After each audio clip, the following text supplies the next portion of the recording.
rising above low vibrational people. Hello, SuccessPulse family. Have you ever felt stuck in a rut, no matter how hard you try to move forward? Today, we're diving into a crucial topic that might be the key to unlocking your full potential, dealing with low vibrational people. By the end of this video, you'll learn how to identify these individuals, and more importantly, how to handle them to keep your energy high and vibrant. Let's get started. Low vibrational people are those who seem to drain your energy, dim your shine, and make you feel like you're dragging through your days. But how do you identify them?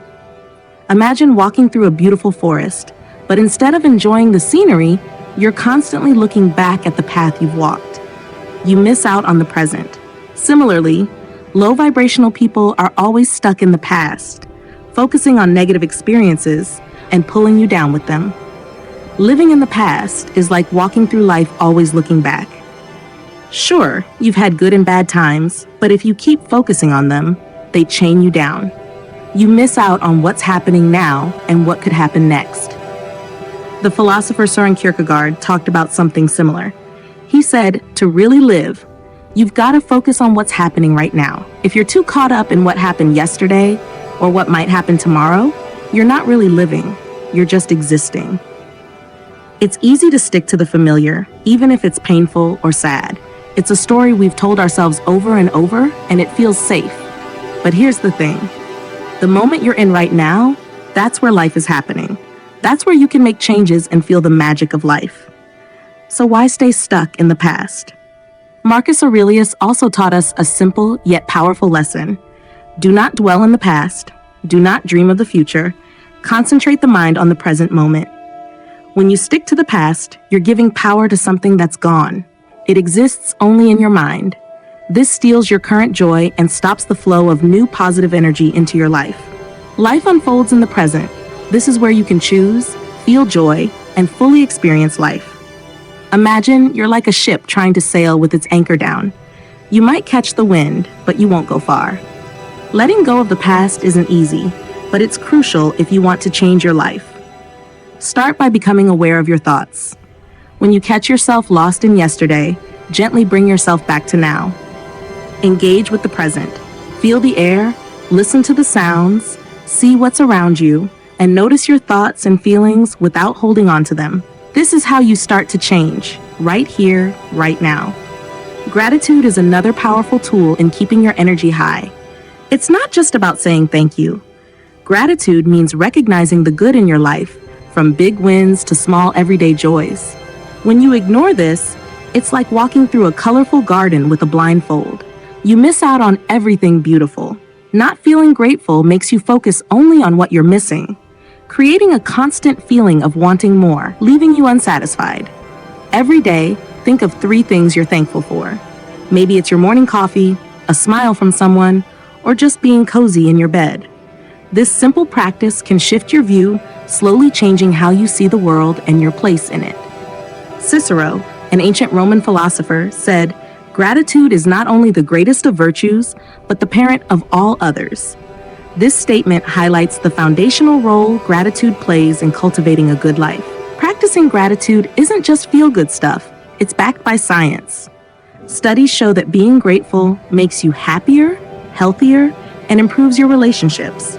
It's powerful, so why not give it a try? Start small and watch how it transforms your life. Another common low vibrational trap is the blame game. Blaming might feel good in the moment, like you're taking the weight off your shoulders, but in reality, it's a heavy chain that keeps you stuck. Imagine a fisherman who always blames the sea whenever his boat sinks, never admitting that he forgot to take care of it. He stays a victim of the circumstances, at the mercy of the ocean's moods, never seizing control to change his fate. Blaming others puts your power in their hands. You end up feeling helpless and stuck. Friedrich Nietzsche, a sharp-minded philosopher, believed that overcoming challenges by yourself builds your strength. He said, "The snake which cannot cast its skin has to die. As well, the minds which are prevented from changing their opinions cease to be mind." Taking responsibility doesn't mean beating yourself up. It means recognizing that your reactions and decisions shape your life. This shift from blame to ownership is freeing and empowering. It turns every challenge into a chance to grow stronger and wiser. Instead of seeing life as full of barriers, you'll see it as full of opportunities to become the best version of yourself. Now, let's talk about another low vibrational habit that's easy to overlook, yet critical to our growth: ignoring our intuition. This inner voice, our subtle guide, is often drowned out by the noise of daily life, leading us astray from our potential and true path. Intuition is that instinctual feeling, the whisper in your heart, the gut reaction that guides us effortlessly. It's an innate wisdom that sees beyond the surface. Ignoring your intuition can land you in unfulfilling jobs, unsatisfying relationships, or pursuits that drain rather than enrich. This disconnect can lead to confusion, dissatisfaction, and a nagging feeling that you're not living your true life. To reconnect with your intuition, it's crucial to reduce the noise around you. Create space for silence, reflection, and self-awareness. Practices like meditation, mindfulness, and spending time in nature can help nurture this connection. Trusting your intuition is fundamentally an act of trusting yourself.